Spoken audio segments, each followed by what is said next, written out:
ছিলাম দমদম এয়ারপোর্ট। দমদম এয়ারপোর্টে কতদিন হলো, কবে এসেছিলেন? আমি এসেছি আমার 10 বছর বয়সে। যে সরকার আছে সেই সরকার আমাদের রাখবে না। আগের সরকার? আগে সরকার এরকম উৎপাত করি আচ্ছা, Aadhaar card, ration card, PAN card, voter card হয়েছিল, একবার ভোট দিয়েছি, তারপরে ডিলিট করে দিতেছে। কোন সালে ভোট দিয়েছেন? এই তো 24 রেশন ফেশন সবই পেতাম, সবই হয়েছিল, রেশনও পেতাম। তো হওয়া যাচ্ছে আমাদের সামনে দিয়ে তুলেও নিয়ে গেছে, এবার সেই ভয়তে আমরা চলে যাচ্ছি। এই যে ভোটটা দিলেন, ভোট দেওয়ার সময় কেউ বলেছিল যে এখানে ভোট দিতে হবে বা ওখানে ভোট দিতে হবে? লোকরা আর কি আমাদের যে আমরা যেখানে এরিয়াটাই থাকতাম, তো ওটা হচ্ছে তৃণমূল এরিয়া।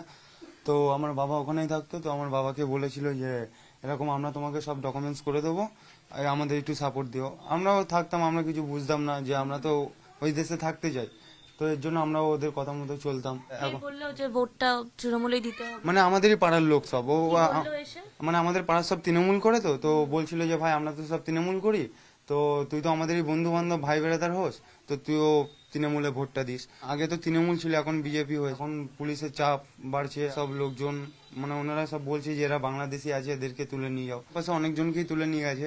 এসব দেখে আমরা তো আর আমরা নিজে আর কি ভেতরে ভয় পাচ্ছিলাম। লোকালুকি না করে তার থেকে ভালো নিজের দেশে ফিরে যাচ্ছি।